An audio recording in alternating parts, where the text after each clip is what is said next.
she had to leave early too, so I don't know if she's still coming. Okay. All right.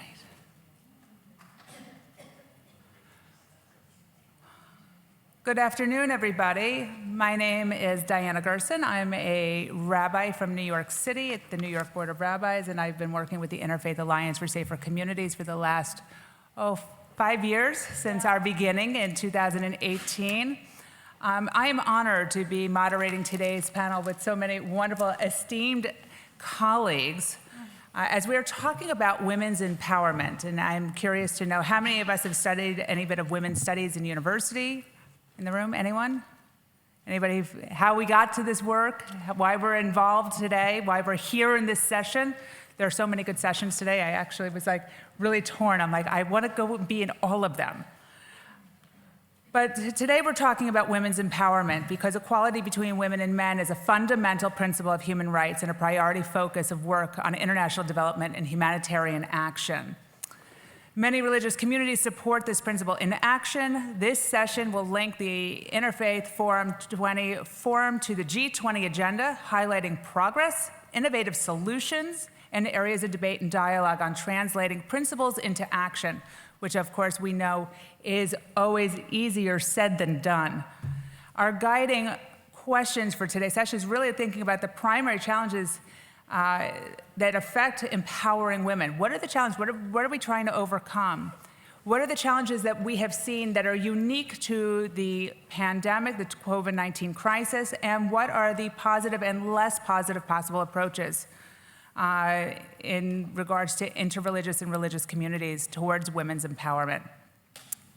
I am joined today by incredible leaders in their communities, and so I'm going to start by saying, I'm going to pass this down the way and give everybody about 2 minutes to introduce themselves, a little bit about your work, highlighting some what you might think are those challenges we're talking about, the impediments, or perhaps what are some of the lessons. And then we will come back for questions and then your questions to follow. So we're going to start off by Donna Bollinger to my immediate left. Thank you, Diana. Good afternoon. And I'm so happy to be here in person to say good afternoon and not good morning, good evening, wherever you are. We're all here together. Yes, in Zoom land. So it is my pleasure to be here with you, Donna Bollinger. I am the representative to the United Nations for the UCC Church. I come to that work in advocacy from the World Council of Churches, where I've been serving as an advocacy officer. So much of the last decade has been spent in the UN space in New York City. I also have a background with Religions for Peace in the USA, and so I understand and appreciate the necessity of our interfaith work to bring change in the world. Someone shared the definition last year of advocacy as simply bringing stories for change. And I think it's crucial for us to come together in that work, and also necessary, as we heard earlier today, that we're bringing the grassroots voices into these global spaces to affect that change. Again, I'm very pleased to be with you here this afternoon.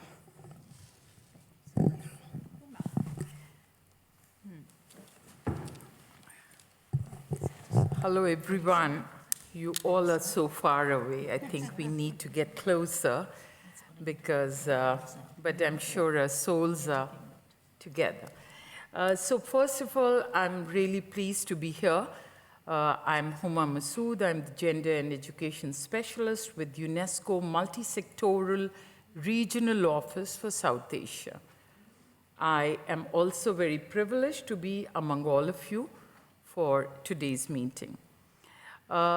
Since I'm coming and my background is mainly gender, and you know that UNESCO's mission statement is that war lives in the minds of people, so does the defenses of peace. So we are, and our building block is basically peace. That is our foundation. And peace is only possible when we work together, when we are we coexist. And that is what is one of our documents, which is Futures of Education document, which is standing on the 4 pillars. And I think one of the key pillars is learning to live together, learning to be, and learning to coexist. I mean, basically, we need to, we just cannot live in these times of interdependence, like if I look at in the context of gender and in the context of girls and women, I think the yin and yang is what is, the nature's call. And therefore, you cannot really work without each other.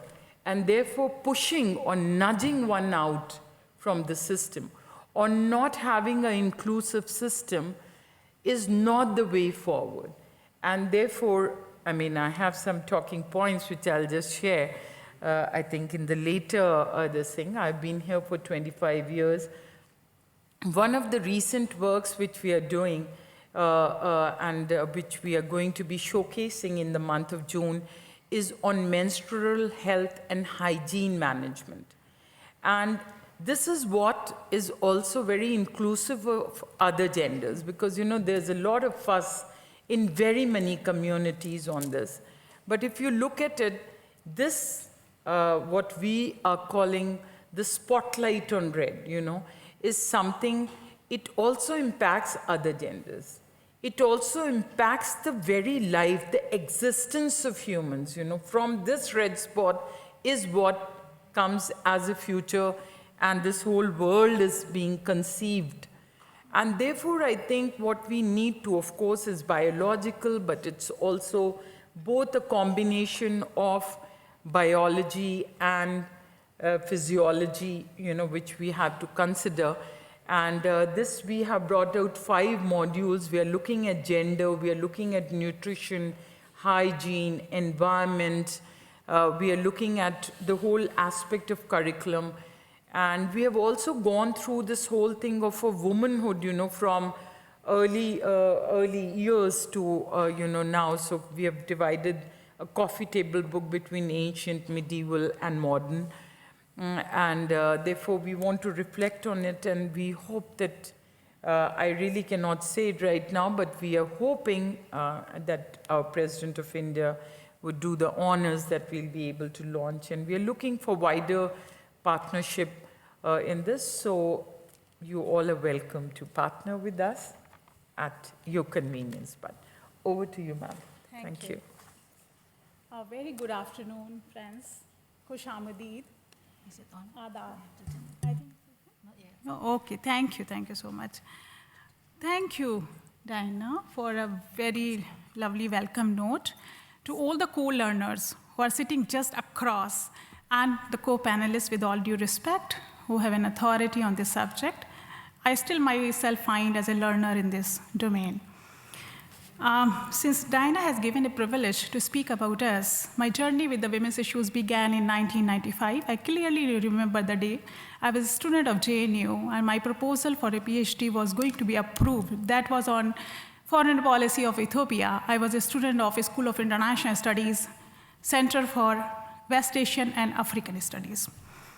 And one fine morning, I went to my professor and said, "Sir, I would like to work on women's issues." He was zapped. He had a background of political science. And he said, "Suraiya, I don't know anything about women's issues." I said, "Sir, we will learn together." From that day till here, I have not looked back. And I finished my PhD on socioeconomic status of East African rural women, working on Uganda, Kenya, and Tanzania. Finished my work, awarded the degree, went to Uttarakhand, taught political science for a year to undergraduate student. I think there was some calling. I was forced to come back to Delhi, joined Indian Social Institute as a researcher in the women's unit. There was a research director whose name was Fernando Franco. He called me one morning and he said, "Suraiya, you belong to a Muslim community. Why don't you work on Muslim women's issues?" I said, "Sir, I have a global understanding. And having a background of international politics and political science, It may not be my domain. I said, go back and rethink. For 3 months, he followed me. I went to my father. I said, Papa, my research director is just after my life. He wants me to work on Muslim women's issues, and I find myself too little to work on this issue because I was in my 11th standard sometime, or maybe 10th grade, when Shah Banu case happened. And there was an uproar in the country, and I didn't want to delve into that domain. He looked at me and he said, you have done a cosmopolitan studies. You have been a product of Jamia and JNU. Now go back to your books, read about Muslim issues, Muslim women's issues. Go to Holy Quran. Try to read and understand what the faith tells you. I started looking into the books, got little understanding, designed a proposal, and a work was done in Delhi, Aligarh, and Ajmer. This was a work which came as a waiting for the new dawn. Muslim women's perception of Muslim personal law and its practices, which got published in the year 2003. This got widely acclaimed. There was an international organization which was trying to work on women's legal rights issue, and they wanted to work on Muslim women's. They called me on the eve of Bakrid, Eid al-Zuha, and my entire book was highlighted with the marker. And they wanted to understand what I was trying to capture as a major arguments. They seemed to be satisfied, but they said, what's next? I said, I want to do lots of workshops, but I don't have money. They said, money is not a problem. I said, I would love to. Then they advertised the position and all. So I would be talking about the work I did on the ground, very privileged, very honored, and with all gratitude to the Almighty who chosen me to work on this issue. Just a little learning which I would like to share. I did my master's from Jamia. I might not have understood the apathy of the vulnerable groups till I did my PhD in African studies. The apartheid, very closely looking at that, and the dynamics, how the majority rules the minority. And that's why my understanding to this issue came very clearly. So thank you so much, Donna and co-panelists, for giving me a chance to be part of this discourse. Thank you. Good afternoon, everyone. I, too, am very, very pleased to be saying good afternoon and uniform good afternoon to everyone. It's very wonderful and refreshing to be back and have a live audience. Delighted to be here because it's a major event after COVID, also because of what the G20 Interfaith Forum seeks to do. I'm an anthropologist of religion. I'm a professor in Dhaka, in Bangladesh, at BRAC University. BRAC, if some of you may or may not know, is an NGO. It started 52 years ago, and it has done a lot of work to really transform rural Bangladesh and the lives of the ultra-poor. BRAC University is a sister organization of BRAC, where we're a university, we impart education, but we should be imbibing the spirit of transformation that BRAC has sought and brought about in the lives of the very poor and the very marginalized. There's an interesting story about the disjuncture between BRAC's mission and what I do as an anthropologist of religion, which sort of reflects on how I see the question of women's empowerment as well. So a little bit of my background is I'm a teacher, I'm dean now, various kinds of academic things, but I have another hat. I'm a fellow at the Center for Peace and Justice, where I run a collaborative program with the World Faiths Development Dialogue, which Catherine Marshall heads in Georgetown. And the work in Bangladesh is to create convening platforms between secular advocates and practitioners of development and faith-inspired advocates and practitioners of development. BRAC, being a large development organization, has never touched the question of faith, has never wanted to touch the question of faith. That really is very, it may be emblematic of various parts of the global south, but certainly for Bangladesh, for various reasons of secular post-independence, secular becoming and aspirations, the question of women's empowerment was largely a secular question. It came to be, it was defined in a place like Bangladesh and perhaps many post-colonial societies, where during independence you were left quite poor. There was a lot of nation building that had to happen. The question of women's empowerment was inextricably linked to the question of economic empowerment and mobility. Everybody had to get out of poverty, and women were important vehicles to do that. And of course, the question of rights, right? Right to vote, right to have a public opinion, public voice, and all of that. And so, as the work started on women's empowerment, it's really the secular world that seized it, that defined it, that envisioned the outcomes and oversaw the project. Now, where is faith in this? The secular advocates would say it's nowhere and it shouldn't be anywhere. Because religions and the question of gender and women's empowerment have not always had a very friendly relationship, right? And I think in all of the things that religion can and does address, this is probably a particularly vexed topic. And if we think about the faith world, what would their response be? They might be at best tentative, at worst indeed regressive. And we've also heard a lot of defensive things about, well, we don't see dualities or fluidities like that because we want to create a different kind of world and different kind of family, which again does not run very well with the secular advocates of women's empowerment. So part of the work I do in Bangladesh is try to bridge the gap and put the two sides together, to put them in conversation, to see what could be common threads, but also to create sort of platforms of coming together. Very, very difficult around women, questions of women and women's empowerment.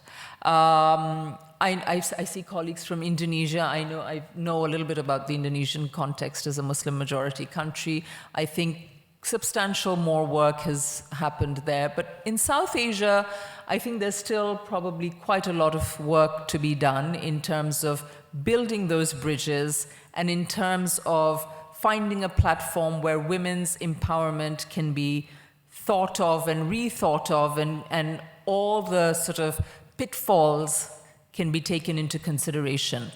In terms of the faith world, there is one question that animates me that could push the agenda on women's empowerment, and that comes from women's leadership in religion. I think, again, this is something that perhaps even the faith world might be a little bit tentative about. You see embers of it in certain parts of the world, in small quarters. And of course, there's good evidence in history and prehistory as well. But in modern times, for women to speak to and for religion. In kind of understanding that landscape, there's much to be understood about the mechanisms that are already in place, the obstacles that are already in place, state apparatus, objectives that are linked to nation making are not even necessarily in the hands of the faith world. But women's collectivization as women of faith I think, is an important element in this. That was very much secular women's sort of torch, that they had they needed to collectivize, they wanted to collectivize, they wanted to set their own agenda. And I think for as long as women of faith remain under men of faith, there's something a little bit missing, I think. You know, perhaps not in certain parts of the world, but in very traditional settings, women don't often feel very free to talk. So from the faith world, I think, you know, there's work that needs to be done. From the secular world also, and I think G20 is a great place to be doing this, has women's empowerment delivered in terms of creating those spaces for material betterment, for rights? Is it really the case that when a woman has all the material well-being that she wants, that she feels like a whole person, that she feels understood, cherished, nurtured, able to navigate the terrain? In many parts of the global south, that's not the case. In Bangladesh, we have statistics about huge backsliding in labor force participation after women have already been in the labor force for a good 2 decades. So there is a question of women feeling something or the absence of something in relation to their larger community, in relation to the larger context. There's also the question of how we define empowerment, right? And I think for me to put back the question of a transcendent human into the question of gender, binaries, fluidity, or what have you, is a good place to start, not to end, but I will end here because we can talk about strategies and ideas more later. Thank you.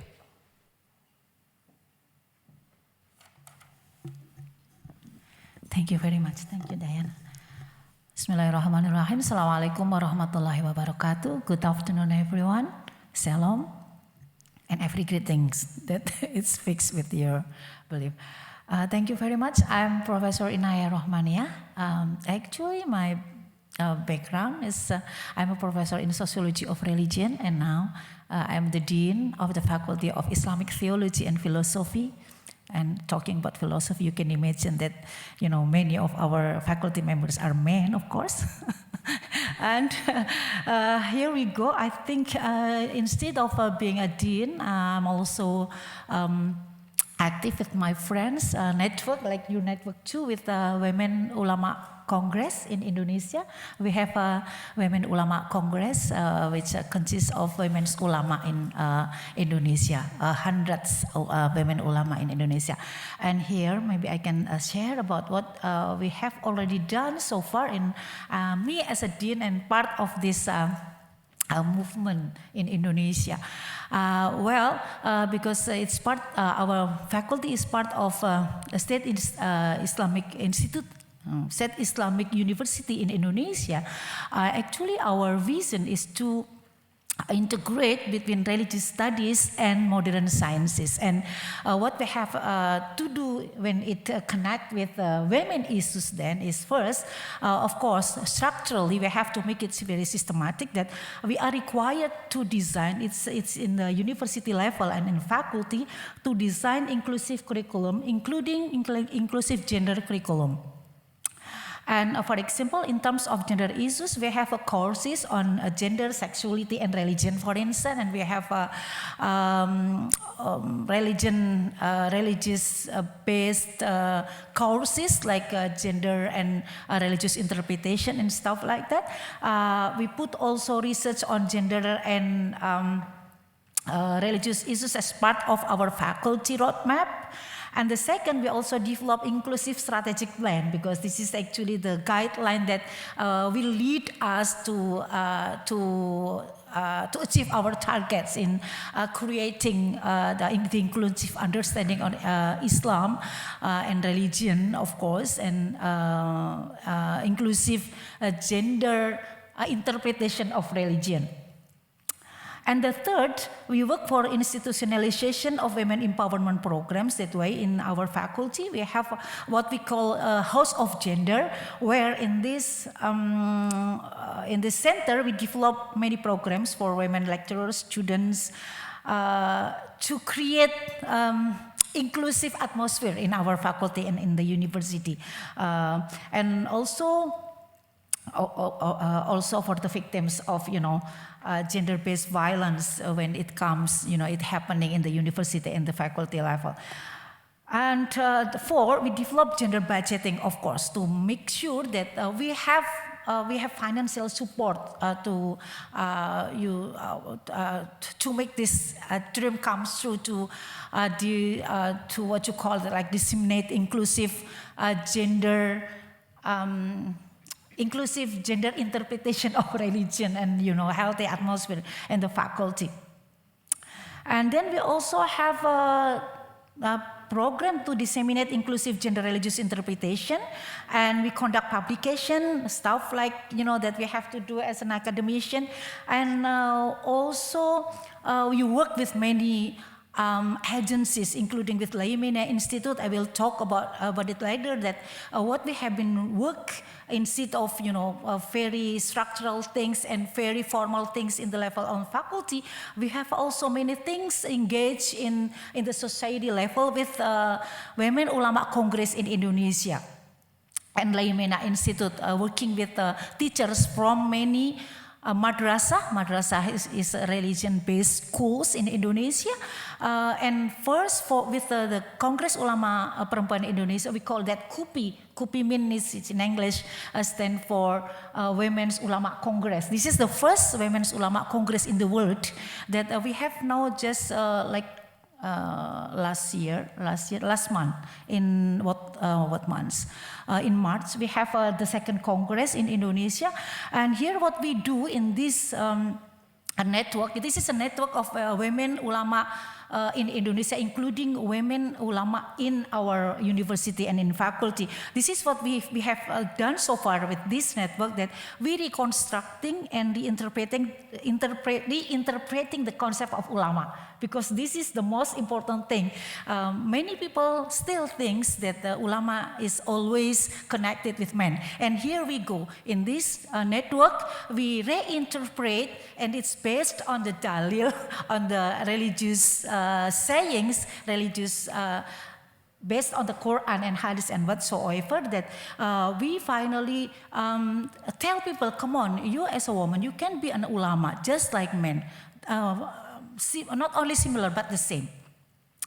Here, and by giving a new gender inclusive meanings in terms of definition, agency, and roles in our interpretation, then the concept of ulama means that whoever who have this knowledge, understanding on religion, then you are an ulama. And then the second, we also develop epistemological criticism and reconstruction of gender inclusive hermeneutic. So we develop in Indonesia, it's more possible, because you can just have this kind of things, and then you tell people, and then you disseminate what you already developed, like what we are so far have done, that we disseminate about the epistemological criticism and reconstruction of gender inclusive hermeneutic, that here, if you want to read the Quran, the Hadith from gender perspective, this is the method that you have to follow. And then you will produce what we call is, giving space for everyone, just like our religions want to say. And the third, we also produce fatwa. Fatwa is like religious sayings that most probably, if you heard fatwa, usually it's coming from men. But here in this movement with our faculty members and also from women from all over Indonesia, most probably they coming from religious boarding school. They have capacity in understanding the text, the Quran. They know Arabic, they speak Arabic little bit. not a little bit, but they speak fluently because they most probably they speak in Arabic too in madrasa, right? So they also produce fatwa, which is not only followed by women, but also men. So men also followed our fatwa. For instance, that we produce fatwa on sexual violence, child marriage, that marriage is haram, for instance, like that. That it's theologically forbidden. And we have the basis, the argument based on the Quran, based on the Dalil, based on the religious interpretation, inclusive interpretation. And this is important. This is interesting because even the government support not only financially, but also support what you call that, like politically, our movement. That's about the Women's Ulama Congress. And with the Leimena Institute, we also work with schools in all Indonesia. Now, so far, we have about 4,500 teachers who are teaching in madrasa. And we not only try to, what you call that, like change their paradigm from exclusive to inclusive, to tell them that this is, what religion said, that, religion, it means it's peaceful, harmony, and stuff like that. And then after that, we also lead them to develop programs working with other religion. The program it's like requirement that if you want to develop the programs, you have to work with other religion, and then they also have to develop a teaching plan that integrating inclusive gender and inclusive in terms of religion. For instance, that when they are going to have a program with, for instance, with other church or talking about Catholicism, then they have to invite people from the church, not talking about Catholicism, but from Islamic perspective, because it's going to difference, right? So this is what we have done so far, and it's amazing because even the teacher, for many teachers, it was the first time for them to see, oh my goodness, this is the church. The first experience for them to get into the church and experience some talking with other people from other religion. And it's really changed their paradigm in seeing the others. And of course, when you're talking about madrasa, many of them are women. And this is part of women empowerment, because when they have this kind of inclusive way of understanding religion, inclusive way of understanding otherness, that is very easy, it's smooth to talk about women empowerment. Thank you. Thank you so much, Diana and Professor Inaya. The broader theme of these 3 sessions, which we are having in 3 different halls, is vulnerable communities. You can see on this panel who is most vulnerable. And when you are sitting next to Dr. Haq, whose country's politics is all about 2 women, and then to Dr. Inaya, where you can now be given a fatwa, I am really very, very scared. So I come from a university which is a denominational university, a community initiative, has a over 100 years history called Aligarh Muslim University. We had our first chancellor, way back in 1920 as a women chancellor, the Begum Mumtaz Jahan of Bhopal. I teach law. Constitutional law is my area of interest, and that's why I'm interested in equality and injustice. And my main area of work was state-religion relationship. And let me be very frank that for 25 years, when I taught constitutional law, I believed in the Jeffersian wall of separation. I believed in the two-sword theory. And I believed that religion should have nothing to do with the state, or a state should have nothing to do with the religion. But having looked at the increasing religiosity, not only in my country, but globally, and looking at the number of pilgrimages, people going on pilgrimage, Muslims and Hindus and Jews and Christians, I said, let me start doing law and religion. I was fed up with law because all laws are made, keeping in mind only the men's experience of law. And I'm equally fed up with religions. I'm so sorry. Because as some of my predecessors said, that religions at times can be very, very regressive. And what Professor Inaya is doing is really very interesting. About COVID, since during that time I was leading a university as its president, I had a unique experience of some of my students belonging to LGBTQ community and also some women students writing to me that you immediately call us back on campus. And it was a lockdown situation and they were not safe in their homes. And therefore, I had to go to the Chief Justice saying that this is an extraordinary situation.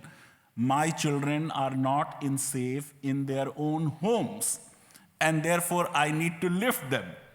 And in the first meeting, the Chief Secretary and the Home Secretary, they all opposed it, that this is impossible. We cannot be bringing people from homes when the university is closed because of COVID and there is a national lockdown.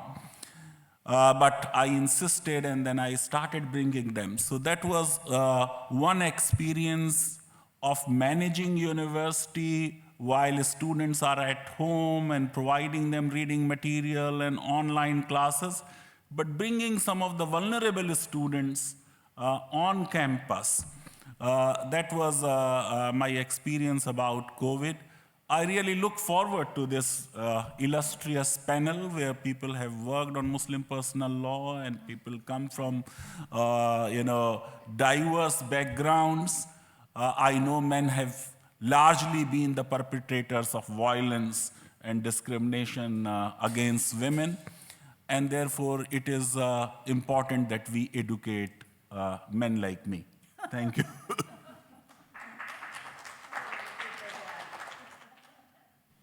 I think it's an important recognition, the fact that when we're looking at the issue of women's empowerment, it falls out into a lot of different categories because women are part of our society at large. And I think we make up about 52% of the world's population at this point. So it's important that women are at that table where decisions are being made.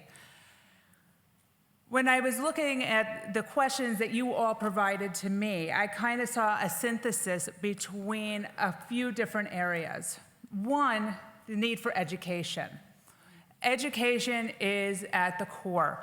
I sit on the board of Testicle Women's Organization that was tasked with teaching refugee women peace building and conflict negotiation skills. What we learned was that the women first needed to learn how to read and write. That sometimes where we're talking at the university level is not exactly where women are, where the challenges really start. And it starts in a much more primary way. So access to education for women is enormously important. Two, the issue that presented itself was the need for policy and legislation and vehicles by which that we can move this agenda forward. And three, really, where is that bridge between the secular and the religious, the faith-based world? How do we bridge that divide? And you all bring very different areas of expertise. So I'm going to start with the conversation about education, because I think we have a number of educators, and I know Huma is here from UNESCO, so she has a slightly more global perspective on women's empowerment in education and access to education. I think you also had a short time today, so I want to make sure we give you ample time to share your expertise. So women's empowerment in education, what are we doing? What do we need to do better? What do we need to do more of? What partnerships do you need in order to move that conversation forward? Thank you. I would say you all are very considerate. In fact, I would like to confess here that I really don't have much knowledge on religion. So I really would like to excuse myself. I was not trained in a house where religion was actually practiced. And for my parents, in my personal, from my personal account is that for my father and for my mother, education was the religion. So they chose us, and we were trained only in education, but I'm not trained in religion at all, and I really have very poor understanding of religion. So, in fact, I hear that the people from AMU, and I had the opportunity to study there for 2 years, and then I was also in JNU, so I'm also very happy to be next to you, because I also, that's also my alma mater, and I learned a lot over there. And so after, say, education as my religion, gender also became my religion, you know, and so I feel a lot of peace in that religion. I would like to confess that. And that also starts from my family, wherein, you know, my grandmother, who was Minister for Education in UP, my grand aunt. So, you know, for her also, and our family dedicated her life to gender and to education. So there was a school they started called Talim Gaye Niswa, means, you know, girls' school, and I think that's what it means. I'm also not very good in Urdu, my apologies. And neither I know Arabic, so I read Quran in English. And that I felt, of course, whatever I read made me really understand that it's nice and beautiful, and I never found any challenges in it as a woman, you know, because everything was there, what I understood, but I'm not, as I said, this thing. Then I came to an organization called UNESCO. So that again became a religion for me, because UNESCO itself, with the large mandate of education, science, culture, social and human sciences, and communications, was such a large mandate in which was inclusive, wherein women were, you know, a kind of, you know, it's an inclusive setup, and therefore I really expanded my work, knowledge, learning, and practices around it. Now, coming to UNESCO, I learned more, and as I was writing my talking points, and I felt that this was something very interesting, and which was like coming from an old fable. You know, there's this north wind and a sun. Maybe many of you know about this story where, you know, the wind was trying to boast about its strength, and sun was trying to boast about its strength. I think there's also candle and cloud. Many of these kind of fables are there.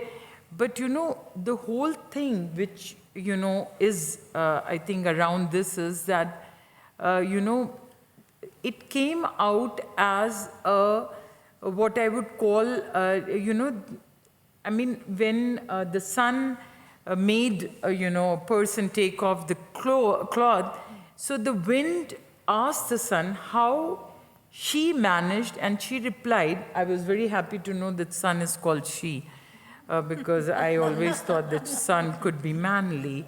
But anyways, we did sun rising one meeting, and I remember everyone said, oh, you mean sun rising? So I said, no, this is sun rising, the man, the boy and the girl, you know, we did for one of the International Women's Day. So a lot of people question me, you mean sun rising, why you've called us for that. So basically, when we are talking about this was that, you know, how, you know, a gender, in this context I'm saying, is that how it could be a power broker, you know, like we have knowledge brokers. So even gender should be taken up as a broker, a soft power broker, like you said your story. And I think that is what you are doing. We always, I mean, this is nothing new, that for us, as I mentioned, that we have Futures of Education, very beautiful report. Now it's been rewritten and reworded and revisited. So that is there. But we also work on certain principles and strategies, and which I said was earlier was like learning to do and learning to live together. But then we follow certain strategies through curriculum, through teacher trainings, through some kind of partnerships and capacity building initiatives. And we always feel that the fulcrum is in education. The tool or the mechanism to change mindsets is always through education. And therefore, if we follow these, I think whatever you all are doing, I think you need to educate to change mindsets, to make people equal partners in this initiative. You know, we are seeing a lot of, I mean, I'm working on, I reached out to an organization which does GRE and TOEFL and all. It's called ETS. And I asked them that, would you like to be our partners? So they said, well, we are using English language and we do this kind of testing. So how can we be a partner? And what we felt that in this time of COVID, post-COVID-19, I was a little confused with the way it was written. I didn't know whether I was to speak on COVID, gender empowerment, or interfaith. So there was some amount of confusion in my head. But why I'm saying this is that, you know, there's also confusion in people's minds, you know. So when we are talking, we live and we think that, okay, this is our task. We are doing assessment and that's it. But in this time of COVID, we realized that there are a lot of internally displaced people. When we have conflict, then we know that there are people who are displaced. In Afghanistan, we know that girls are now being denied education. You know, you're taking away a right. Education is not something which you're doing as a charity. It is not a charity. It is basically, something which is my right. And when we talk in the human rights perspective, so is a lawyer there sitting, and he's very empowered, I'm sure. But the point is that this is something why women in this century or girls in this century are given, and then this whole right is taken away from you. And then again, you have to beg for it, fight for it, and you're again at that stage. May not be, it is happening in one corner. Same happens with migrants, because of poverty, or internally displaced, or because of natural calamity. You are moved away from that particular right, and the ones who are vulnerable, I mean, women are still in 21st century under this group, which is most amazing for me, that when we say we hold half the sky, still we are asking for this. We require these kind of platforms to negotiate. In every faith, I feel women are fighting for their rights, in every faith. And this is an interfaith setup which we are talking about. When you said Bangladesh has 2 women who are so empowered, yet I'm sure when you go down to the grassroots, the story is very similar. What is the story of the South? I mean, at least of this region. So our data is still stark. I don't want to go into the data part here, which I kind of, I couldn't really get what it's going to be. So, I can always share what I have put together for you all. Just as my input. But the point is that it's only through education, and when we look at the data from early childhood to higher education, when we look at any aspect of health, we are talking about HIV, we are talking about puberty, when we are talking about early childhood and care, everywhere we see that the first to be targeted or impacted or not in the agenda are girls and women. And therefore, the only way out is, of course, to change the mindsets when we talk of males and masculinities, when we want to. I'm very happy to see that there are men present in this room, and almost like 50%, so that is good. I also saw recently a news coverage wherein it was that now, I think Pope said that even women can be, for the first time, they could be like, part of that setup, which was not happening. So, what is that when I talk to my daughter who's thinking of technology and AI, and she zooms out of all this and she considers that that is, a very equal state, wherein men and women are together. So I shared with her that you'll be surprised that all the AI technology which we are talking about, the voices behind Siri, behind Sophia and others, these are all female voices. And the way normal women are being, normal, what I mean is everyday women are facing these biases and challenges, even a technology with a female voice is also facing the same. And that's why we have a very interesting piece of work. It's called I Wish I Could Blush. Because when this voice would not give the right answer to a group of men, they would start to shake it, thinking that it's a woman, and they would put up such weird questions to a technology, because the technology voice is of a woman, that this Siri had to respond, I don't have an answer for this, and I wish I could blush. Please read this piece of work.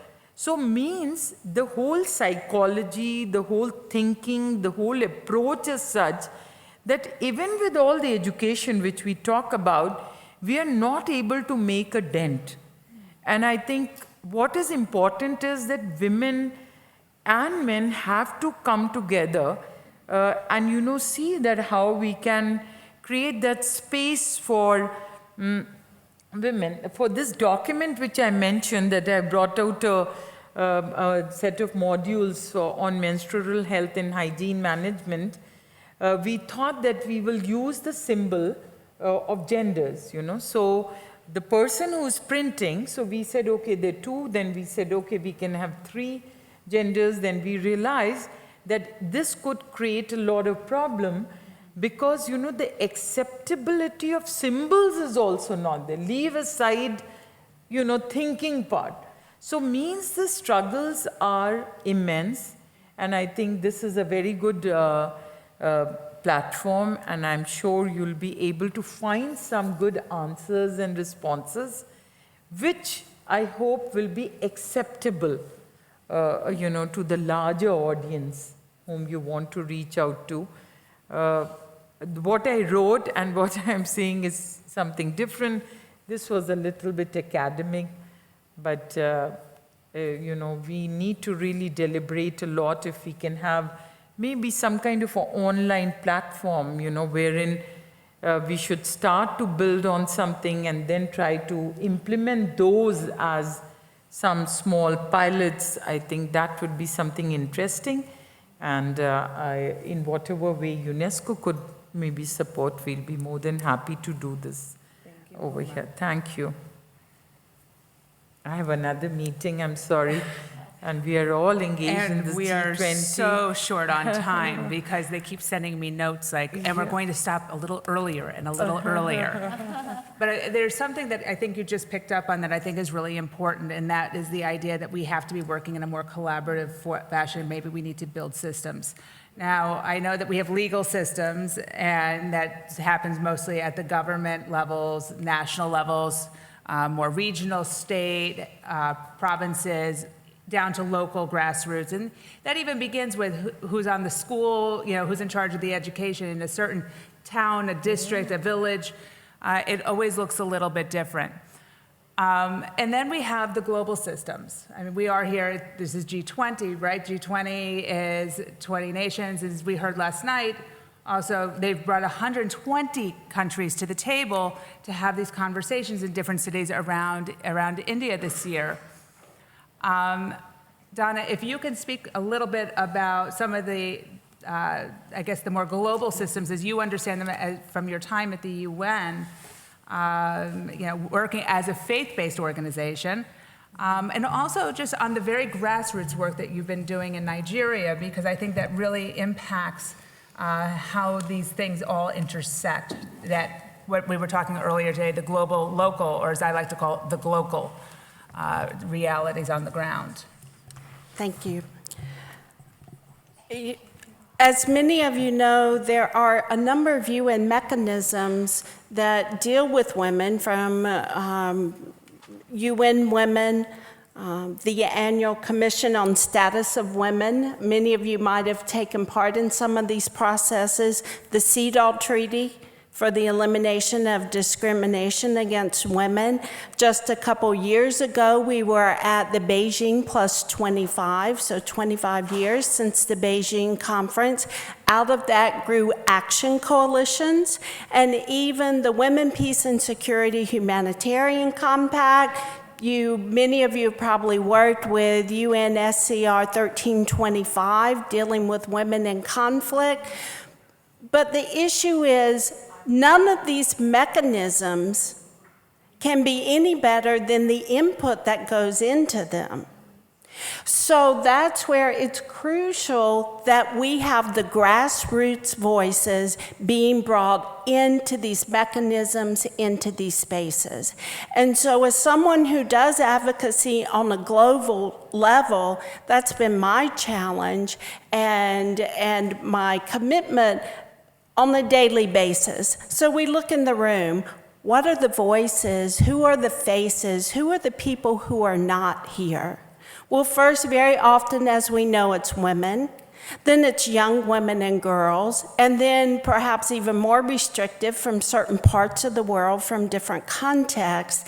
And so what can we, as these leaders, if you will, in these global positions, how do we bring those grassroots voices into the processes? As Diana mentioned, much of my work in the past couple of years has had a particular focus on women in conflict, which we know, that led us to the Women, Peace and Security Humanitarian Compact, as well as the Security Council resolution that really recognize, one, that women have a particular impact when there's conflict, right? It's women and children and families that feel that so intensely, but also that women have a particular perspective that's not being heard in being part of the solution to the problem. So we know those pieces, but in particular in regards to women in conflict, I've been working with kidnapping survivors, women and children, in Nigeria. And I think of those women continually when I'm in a space like this. It's those voices that, of course, don't speak this English language that we're speaking now. They're in remote rural areas of the country.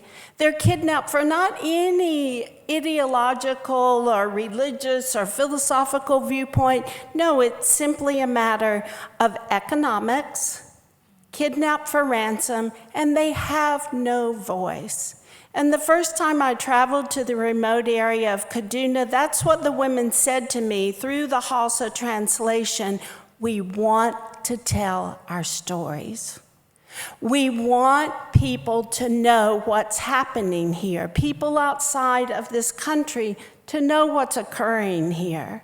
And their voices echo for me the women human rights defenders in Colombia who know we don't have here with us, but they're the ones whose very lives are on the land as they defend the territorias and work in the peace accords.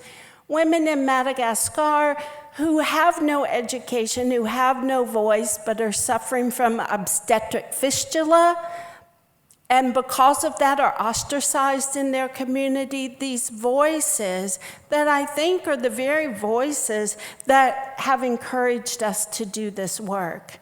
And I know we have no time, but to share one voice from the young people. A young woman, a young girl, a teenager, kidnapped in Nigeria, was speaking to a group of us on a field visit. And I said, well, how did the kidnappers decide who would be released? Because it's a continual negotiation process. Asking for a huge sum of money, they raise a little money, a couple people are released. And she looked at me quite strangely. And she said, no, ma'am, the kidnappers didn't decide, we decided. And she said, we looked at those who were the youngest or the weakest or the most vulnerable. And she said, we sent them home first. And she said, in fact, some of us who were a little older in her 15 years of life, being older, and we hid our illnesses so we wouldn't take the place of someone else. And I think if these young girls who were taken from their dormitory at 2 o'clock in the morning, have been sleeping for months on the ground in the bush, can make decisions based on the good of the community, then what does that say to us in the positions that we're in? And can we say and live each day in such a way that we are working towards the good of our community? So that's my challenge for myself, for all of us, and we have to do this together as the faith community, and I'm just grateful to be a part of this movement.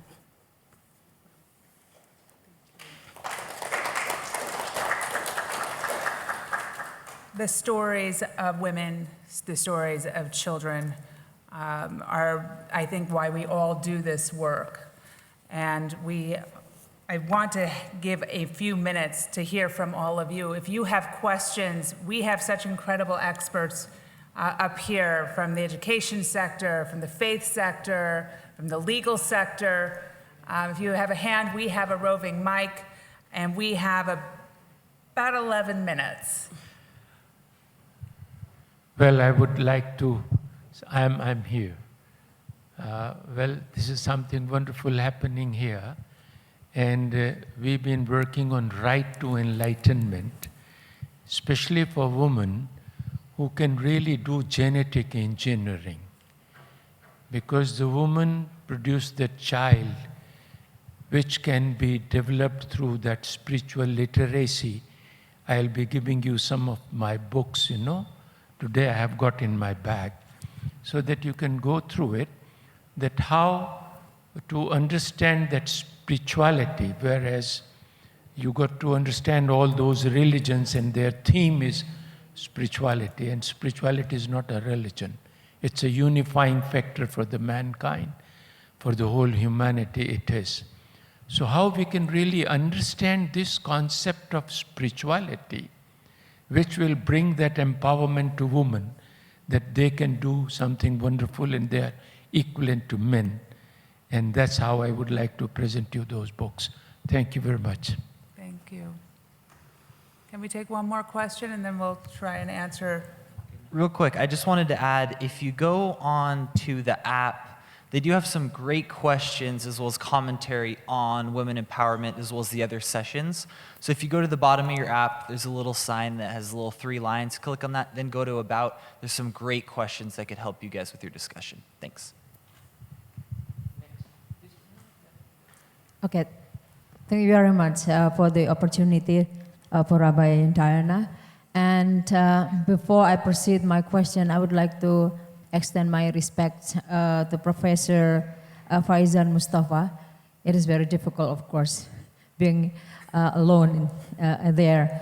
And I proposed that next time, I proposed to Professor Marshall that maybe we need more men in the panel, because as also mentioned by Sister Donna, that gender equality is about social engineering or social relations that we have to be hand in hand with man, because as mentioned by my sister Inaya, because we are actually both from the same center that we are working in the early 90s, and we shift our strategy at that time. This is not women working alone about women's rights, because it was so difficult actually to convince men that we need our rights.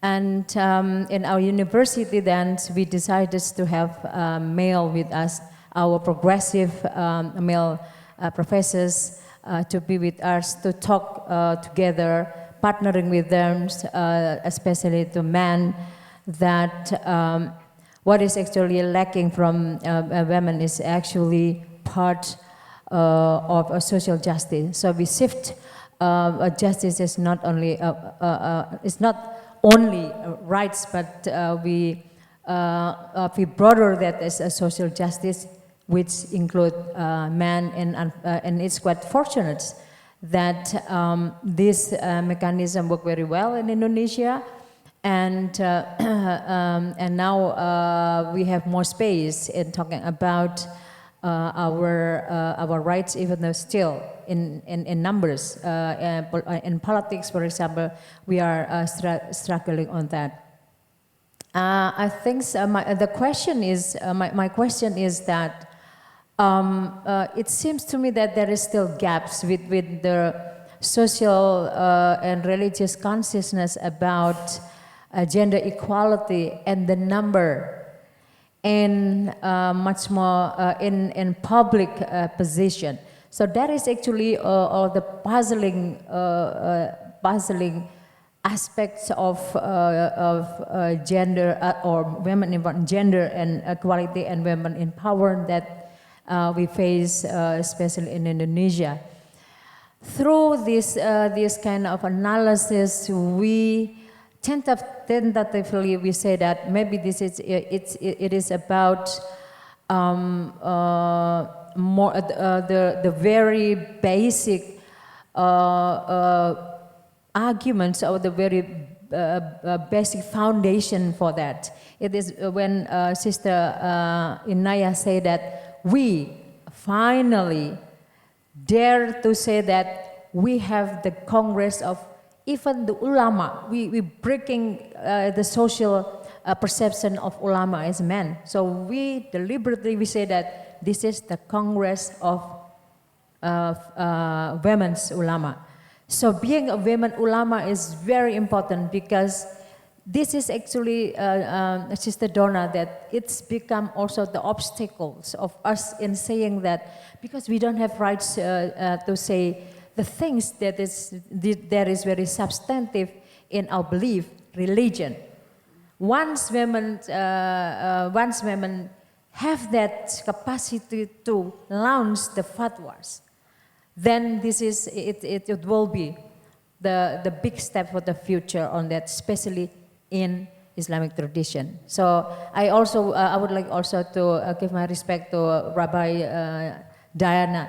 So you were such a model, because we would like to also to have like Rabbi in Islamic world, something like Rabbi. So now we start from Indonesia that we call women's ulama. Thank you very much. Thank you. I don't know, it took us, what, 50-something years ago, we finally got the first female rabbi. So, you know, big ship steers slow is generally what I say. Any other questions? Because otherwise, I can easily fill the next 9 minutes with some incredible jewels of wisdom here. I'm going to actually, anybody? Okay. So I'm going to start at the end, because Oh, there's a question. I have a Yes. question. See, I have a comment to offer where I would like each one of you to kindly respond. My comment is it a question of equality of gender, or is it a question of equity of gender? I personally feel if equity is extended, equality will automatically come through. That's question number one.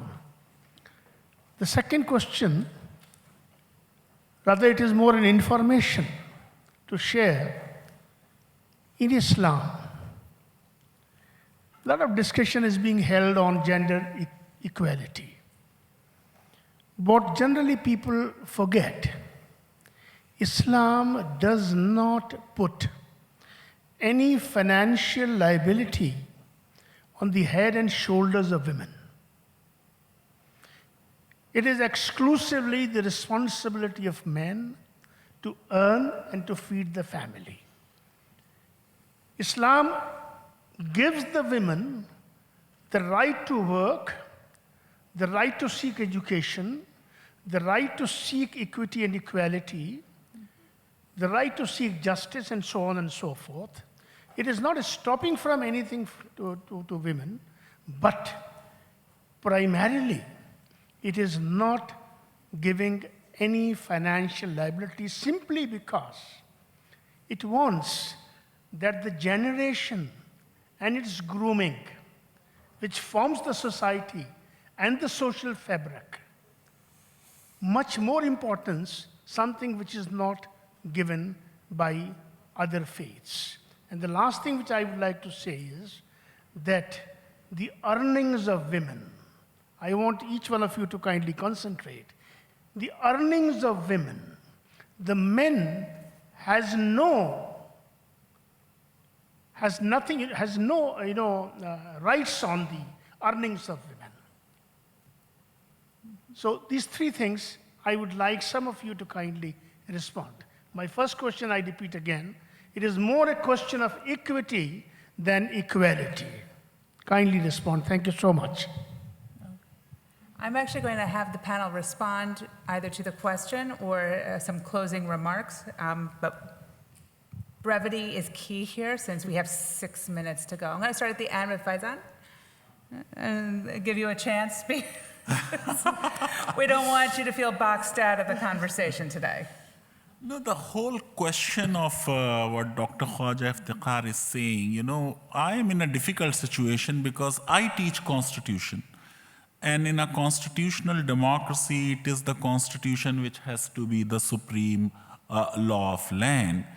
And the constitution does not really make this distinction, which is there. I'm not denying it. There is a whole jurisprudence on equity, justice, and good conscience, which is taught as a subject in number of Western universities. In India, it used to be taught, but it has now been stopped. The whole idea is that the legalistic idea of equality is extremely flawed idea. And therefore, we get attracted to the broader vision of equity. Just to give you an example, if there are 4 breads and 2 persons, you give 2 to each. This is typical Aristotelian equality. But one person may need 3 breads, and the other person may be on dieting or may have hunger for just 1 bread. And therefore, if you distribute 2 to each, this is not doing really justice because one man is going hungry and the other bread is getting wasted. And therefore, the legalistic idea of equality believes that we will make reasonable classification. And therefore, the law within the class would be the same. But this whole idea of law within the class would be seen by the men as judges and men as legislators, has been used to deny women their constitutional rights. And that's why I would say that equality may be or a formal equality, if I can answer Dr. Iftikhar, is a legalistic term. But substantive equality should be our goal. And as a constitutional law teacher, I would very much wish to see that we have a gender-just society. And that's why I'm not really attracted by ideas of uniformity of laws. I have been saying that more than a uniform civil code, we must have a just civil code.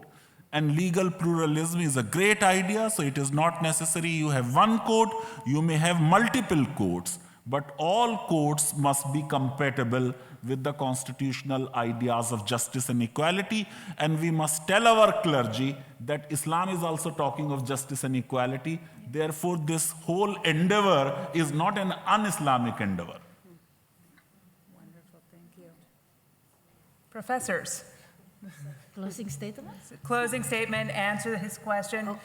Okay, well, because it's closing statement, maybe it should be short, yeah, very short. But talking about equality, yes, of course, in Islam, as we believe. But before coming back, before going to the definition, I think things that we have, I'm going to share what we have done so far in our university, faculty, and also our social movement with Women Ulama Congress. The first thing that we always remind people that when we are talking about Islam, we are talking about interpretation of the religion itself. When it comes to interpretation, means we have diversity, we have diverse interpretation, and here we go. We are here with the Women Ulama Congress. We as I told you earlier, that we develop the comprehensive things to go to be able to produce inclusive gender interpretation of religion. So when we are talking about nafkah, for instance, the earned money, there are so many interpretations. It's not only single interpretation. Let's see which interpretation is inclusive gender interpretation. And well, our basis, we believe that actually the principle of Islam must be the rahmatan lil alamin, grace for everyone, for the whole human beings. So if there is discrimination, if there is what you call that, violence against women based on religion, beating and stuff like that, it's not the Islam itself, but it's the interpretation which is gender biased based on the patriarchal understanding of the text.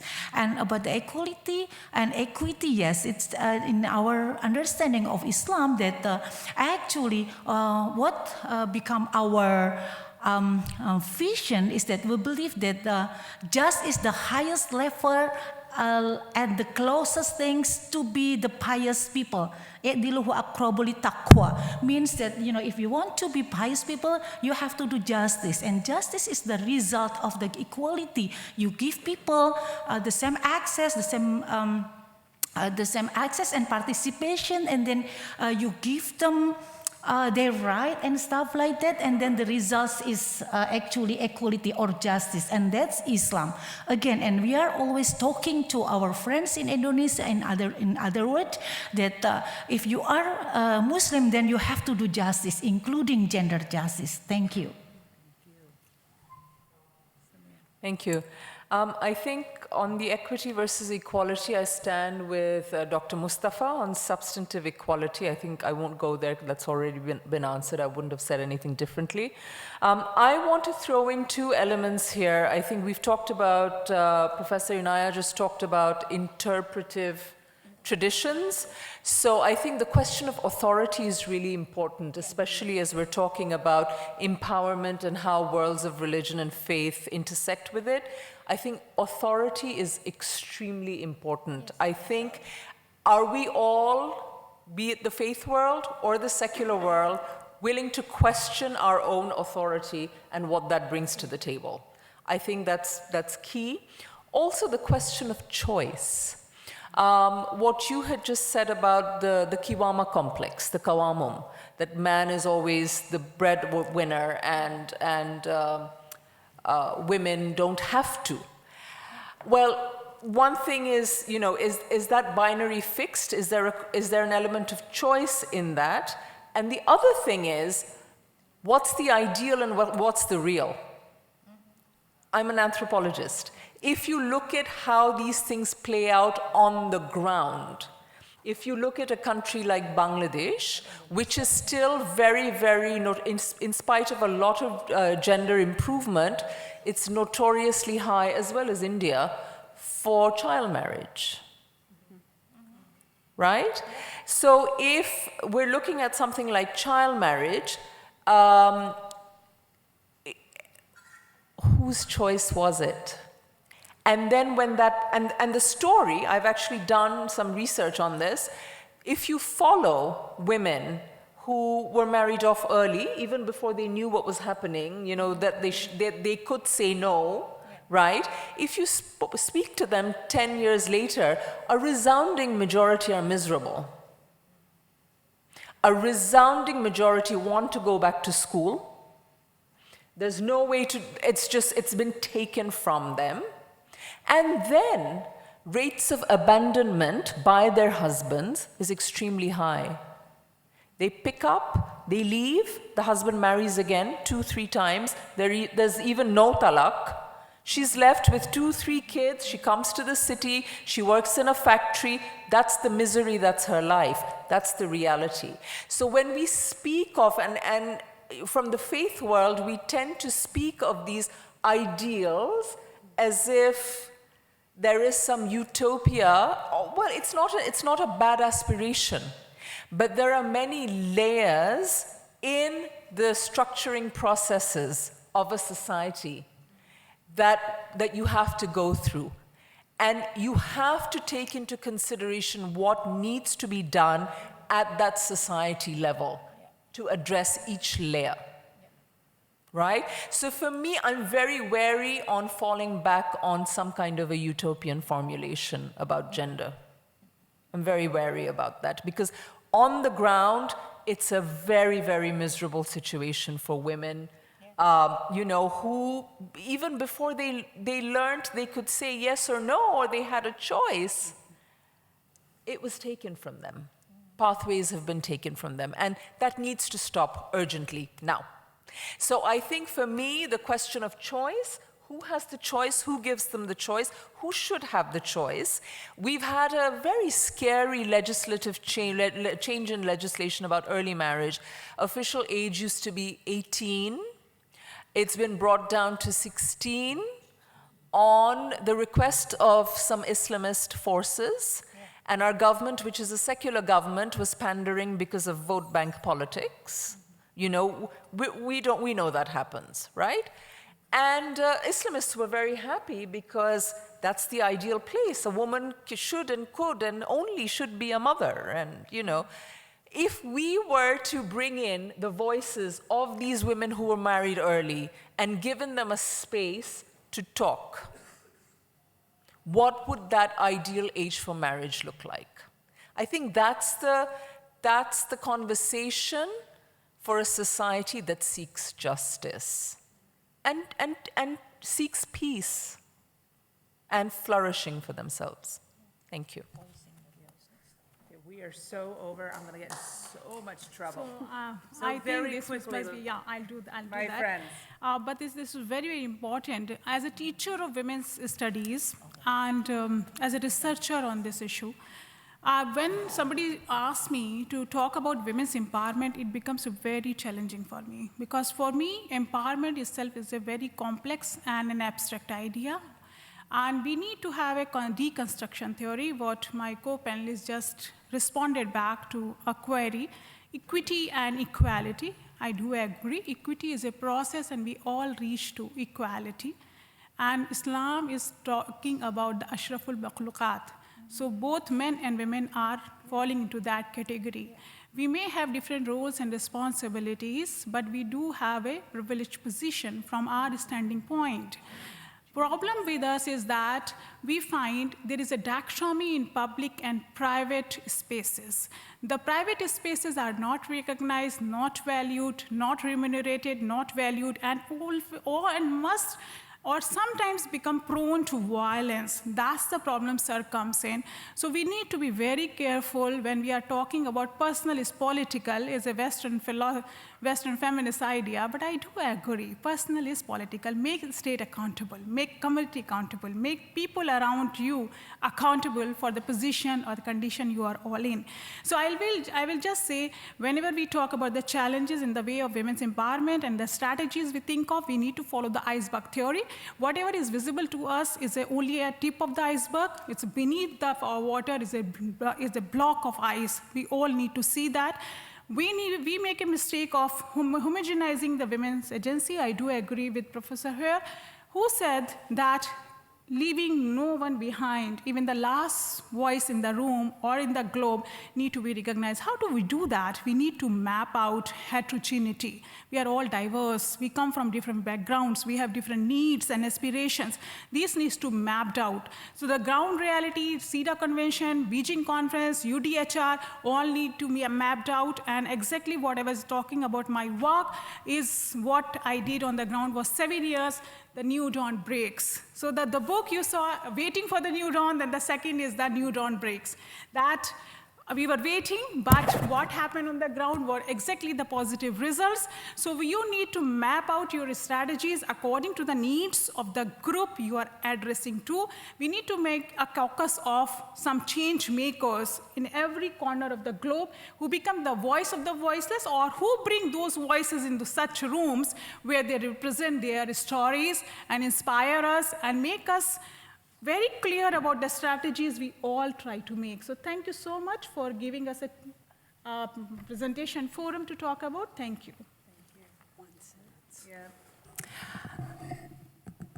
We have a long way to go. A first step that I think we all agree on, we must end gender-based violence. I want to thank everyone here, our panelists today. I want to thank all of you for being part of this important conversation. I hope over the next day and a half to go that you take advantage of the time that we have with such experts. Hear their stories, hear the work that they're doing, bring that back to your own community, build bridges of collaboration. That's what we're here to do. We have so much to learn from one another. Thank you, thank you, thank you for sharing your wisdom, your insight, your passion, and your hard work. Thank you all.